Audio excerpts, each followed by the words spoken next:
আজ থেকে শুরু করব আমরা শ্রীমদ্ ভগবদ্ গীতার মাহাত্ম্য কথা, যা স্বয়ং ভগবান শ্রীকৃষ্ণের মুখ নিঃসৃত বাণী অর্জুনকে দিয়েছিলেন। এই গীতাকে আমরা কানেক্ট করব নিজেদের জীবনের সাথে। কিভাবে কানেক্ট করব? আমরা নিজেদেরকে অর্জুনের জায়গায় বসাবো এবং আমাদের যে প্রবলেমসগুলো, আমাদের যে সমস্যাগুলো জীবনে আসে, তার সমাধান স্বরূপ শ্রী ভগবান শ্রীকৃষ্ণের বাণীকে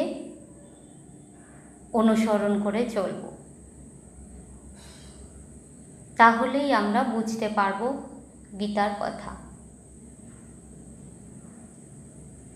তো সর্বপ্রথম আজকে সেশনটিতে হবে সূচিপত্র নিয়ে আলোচনা, অর্থাৎ কোন যোগে কি করা হয়েছে তা নিয়ে ছোট্ট একটু আলোচনা। প্রথম অধ্যায়ে আছে বিষাদ যোগ। বিষাদ যোগে কি হয়েছিল? বিষাদ যোগে হয়েছিল কুরুক্ষেত্রের রণাঙ্গনের সেনা পর্যবেক্ষণ, অর্থাৎ রণাঙ্গনে প্রতীক্ষমান সেনাবাহিনীর মুখোমুখি হয়ে মহাযোদ্ধা অর্জুন উভয় পক্ষের সৈন্য সজ্জার মধ্যে সমবেত তার অতি নিকট অন্তরঙ্গ আত্মীয় পরিজন আচার্যবর্গ ও বন্ধু বান্ধবদের সকলকে যুদ্ধে প্রস্তুত হতে এবং জীবন বিসর্জনে উন্মুখ হয়ে থাকতে দেখেন। শোকে ও দুঃখে কাতর হয়ে অর্জুন শক্তিহীন হলেন, তার মন মোহাচ্ছন্ন হল এবং তিনি যুদ্ধ করার সংকল্প পরিত্যাগ করেন। এরপর রয়েছে দ্বিতীয় অধ্যায়। দ্বিতীয় অধ্যায়ে হচ্ছে সাংখ্যযোগ, অর্থাৎ এই সাংখ্যযোগে বলা হয়েছে গীতার বিষয়বস্তুর সারমর্ম পরিবেশিত হয়েছে। এই সাংখ্যযোগে গীতার বিষয়বস্তু সারমর্ম পরিবেশিত হয়েছে, অর্থাৎ পরমেশ্বর ভগবান শ্রীকৃষ্ণের কাছে তার শিষ্য রূপে অর্জুন আত্মসমর্পণ করেন এবং অনিত্য জড়দেহ ও শাশ্বত চিন্ময় আত্মার মূলগত পার্থক্য নির্ণয়ের মাধ্যমে অর্জুনকে শ্রীকৃষ্ণ উপদেশ প্রদান করতে শুরু করেন। দেহান্তর প্রক্রিয়া, পরমেশ্বরের উদ্দেশ্যে নিঃস্বার্থ সেবার প্রকৃতি এবং আত্মজ্ঞানলব্ধ মানুষের বৈশিষ্ট্যাদি সম্পর্কে শ্রীকৃষ্ণ ব্যাখ্যা উপস্থাপন করেন। তৃতীয় অধ্যায়ে রয়েছে কর্মযোগ, অর্থাৎ এখানে কি দেখতে পাবো? আমরা দেখতে পাবো কৃষ্ণ ভাবনাময় কর্তব্য কর্ম সম্পাদন। এই জড়জগতে প্রত্যেককেই কোনো ধরনের কাজে নিযুক্ত থাকতে হয়, কোনো না কোনো ধরনের কাজে নিযুক্ত থাকি আমরা প্রত্যেকেই, কিন্তু কর্ম সকল মানুষকে এই জগতের বন্ধনে আবদ্ধ করতেও পারে, আবার তা থেকে মুক্তও করে দিতে পারে। স্বার্থ চিন্তা ব্যতি রেখে পরমেশ্বরের সন্তুষ্টি বিধানের উদ্দেশ্যে কাজের মাধ্যমে মানুষ তার কাজের প্রতিক্রিয়াজনিত কর্মফলের বিধিনিয়ম থেকে মুক্তি পেতে পারে এবং আত্মতত্ত্ব ও পরম তত্ত্বের দিব্য জ্ঞান অর্জন করতে সক্ষম হয় এই কর্মের মাধ্যমেই। চতুর্থ অধ্যায়ে বলা হয়েছে জ্ঞানযোগের কথা। এই জ্ঞানযোগে অপ্রাকৃতিক পারমার্থিক জ্ঞানের স্বরূপ উদ্ঘাটন, আত্মার চিন্ময় তত্ত্ব, ভগবত তত্ত্ব এবং ভগবান ও আত্মার সম্পর্ক, এই সব অপ্রাকৃত তত্ত্বজ্ঞান বিশুদ্ধ ও মুক্ত প্রদায়ী। এই প্রকার জ্ঞান হচ্ছে নিঃস্বার্থ ভক্তিমূলক কর্মের ফলস্বরূপ। পরমেশ্বর ভগবান গীতার সুদীর্ঘ ইতিহাস, জড় জগতে যুগে যুগে তার অবতরণের উদ্দেশ্য ও তাৎপর্য এবং আত্মজ্ঞানলব্ধ গুরুর সান্নিধ্য লাভের আবশ্যকতা ব্যাখ্যা করেছেন। এই জ্ঞান যোগের মাধ্যমে। পঞ্চম অধ্যায়ে কর্ম সন্ন্যাস যোগ, অর্থাৎ এখানে বলা হয়েছে বহির্বিচারে সকল কর্তব্য কর্ম সাধন করলেও সেগুলির কর্মফল পরিত্যাগ করার মাধ্যমে জ্ঞানবান ব্যক্তি পারমার্থিক জ্ঞানতত্ত্বের অগ্নিস্পর্শে পরিশুদ্ধি লাভ করে থাকেন। ফলে শান্তি, নিরাসক্তি, সহনশীলতা, চিন্ময় অন্তর্দৃষ্টি এবং শুদ্ধ আনন্দ লাভ করেন।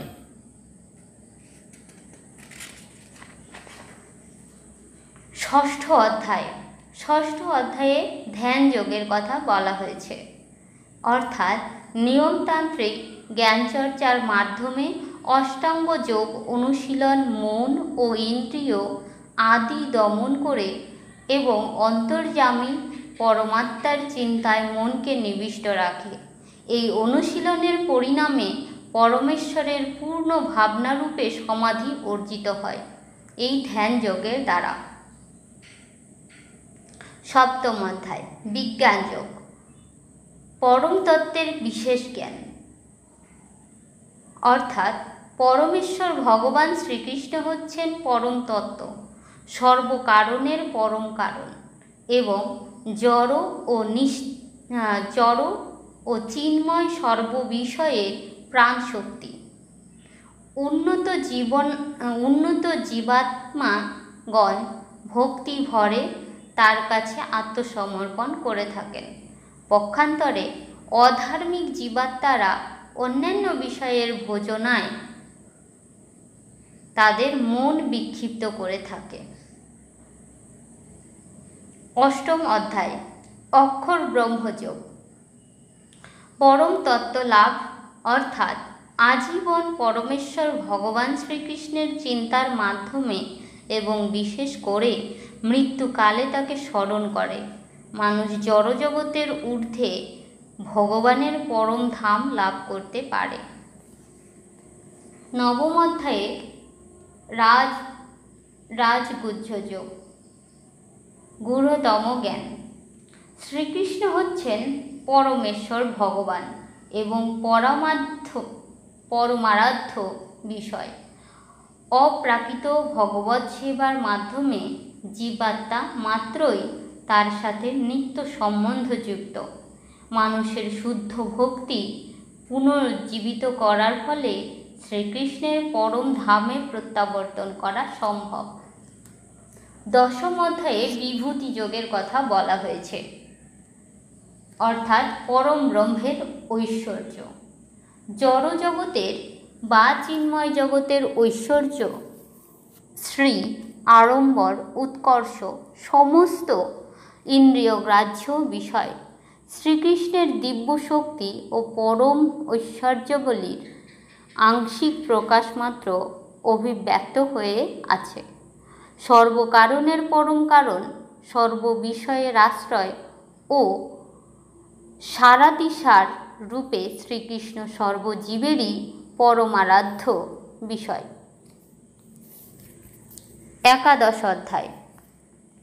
একাদশ অধ্যায়ে বিশ্বরূপ দর্শন যোগ, অর্থাৎ পরমেশ্বর শ্রীকৃষ্ণ অর্জুনকে দিব্য দৃষ্টি দান করেন এবং সর্বসাধারণের দৃষ্টি আকর্ষক তার অনন্ত বিশ্বরূপ প্রকাশ করেন। এভাবেই তিনি তার দিব্য তত্ত্ব অবিসাংবাদিত ভাবে সুপ্রতিষ্ঠিত করেন। শ্রীকৃষ্ণ প্রতিপন্ন করেছেন যে তার স্বীয় অপরূপ সৌন্দর্যময় মানবরূপী আকৃতিই ভগবানের আদিরূপ। একমাত্র শুদ্ধ ভগবৎ সেবার মাধ্যমেই মানুষ এই রূপের উপলব্ধি অর্জনে সক্ষম।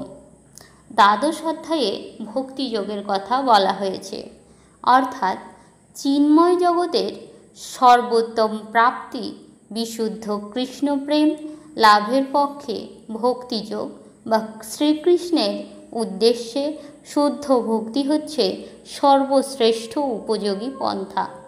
যারা এই পরম পন্থার বিকাশ সাধনে নিয়োজিত থাকেন তারা দিব্য গুণাবলীর অধিকারী হন।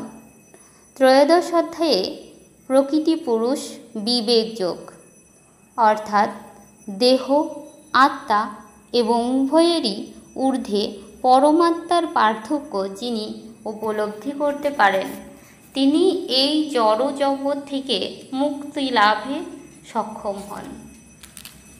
চতুর্দশ অধ্যায় গুণত্রয় বিভাগ যোগ, জড়া প্রকৃতির ত্রিগুণ বৈশিষ্ট্য, অর্থাৎ সমস্ত দেহধারী জীবাত্মা মাত্রই সত্য, রজ ও তম জড়া প্রকৃতির এই ত্রিগুণের নিয়ন্ত্রণাধীন।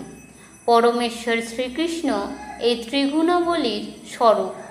আমাদের ওপর সেগুলির ক্রিয়াকলাপ, মানুষ কিভাবে সেগুলিকে অতিক্রম করে এবং যে মানুষ অপ্রাকৃত স্তরে অধিষ্ঠিত তার লক্ষণাবলী ব্যাখ্যা করেছেন ভগবান শ্রীকৃষ্ণ। পঞ্চদশ অধ্যায়ে পুরুষোত্তম যোগ, অর্থাৎ পরম পুরুষের যোগ তত্ত্ব। বৈদিক জ্ঞানের চরম উদ্দেশ্য হচ্ছে জড়জাগতিক বন্ধন থেকে মানুষের মুক্তি লাভ এবং পরম পুরুষোত্তম ভগবান রূপে শ্রীকৃষ্ণকে উপলব্ধি করা। যে মানুষ শ্রীকৃষ্ণের পরম স্বরূপ উপলব্ধি করে সে তার কাছে আত্মসমর্পণ করে এবং তার ভক্তিমূলক সেবায় আত্মনিয়োগ করে। ষোড়শ অধ্যায় দৈব ও আসুরিক প্রকৃতিগুলির পরিচয়। যারা আসুরিক গুণগুলি অর্জন করে এবং শাস্ত্রবিধি অনুসরণ না করে যথেচ্ছভাবে জীবনযাপন করে থাকে, তারা হীন জন্ম ও ক্রমশ জাগতিক বন্ধন দশা লাভ করে। কিন্তু যারা দিব্য গুণাবলীর অধিকারী এবং শাস্ত্রীয় অনুশাসন আদি মেনে বিধিবদ্ধ জীবনযাপন করেন, তারা ক্রমান্বয়ে পারমার্থিক সিদ্ধি লাভ করেন। সপ্তদশ অধ্যায় শ্রদ্ধাত্রয় বিভাগ যোগ, জড়া প্রকৃতির ত্রিগুণাবলী থেকে উদ্ভূত এবং সেগুলির বৈশিষ্ট্য অনুযায়ী শ্রদ্ধা তিন ধরনের হয়ে থাকে। যাদের শ্রদ্ধা রাজসিক ও তামসিক, তারা নিতান্তই অনিত্য জড়জাগতিক ফল উৎপন্ন করে। পক্ষান্তরে শাস্ত্রীয় অনুশাসন আদি মতে অনুষ্ঠিত সত্য গুণময় কার্যাবলী হৃদয়কে পরিশুদ্ধ করে এবং পরিণামে পরমেশ্বর শ্রীকৃষ্ণের প্রতি শুদ্ধ ভক্তি শ্রদ্ধার পথে মানুষকে পরিচালিত করে, ভক্তিভাবে জাগ্রত করে তোলে। অষ্টাদশ অধ্যায় মোক্ষ যোগ, ত্যাগ সাধনার সার্থক উপলব্ধি, অর্থাৎ শ্রীকৃষ্ণ ব্যাখ্যা করেছেন ত্যাগের অর্থ এবং মানুষের ভাবনা ও কার্যকলাপের উপর প্রকৃতির গুণাবলীর প্রতিক্রিয়াগুলি কেমন হয়। তিনি ব্যাখ্যা করেছেন ব্রহ্ম উপলব্ধি, ভগবদ্গীতার মাহাত্ম্য ও গীতার চরম উপসংহার। ধর্মের সর্বোচ্চ পন্থা হচ্ছে পরমেশ্বর শ্রীকৃষ্ণের উদ্দেশ্যে নিঃশর্ত আত্মসমর্পণ, যার ফলে সর্বপাপ হতে মুক্তি লাভ হয়, সম্যক জ্ঞান উপলব্ধি অর্জিত হয় এবং শ্রীকৃষ্ণের শাশ্বত চিন্ময় পরমধামে প্রত্যাবর্তন করা যায়। এই ছিল সামান্যতম আলোচনা যা সূচিপত্রে আলোচিত হয়েছিল। এরপর ধীরে ধীরে এক একটি অধ্যায় হিসেবে আমরা পরবর্তী ধাপে এগোবো। যাদের ভালো লাগবে অবশ্যই সাথে থাকবেন, পাশে থাকবেন।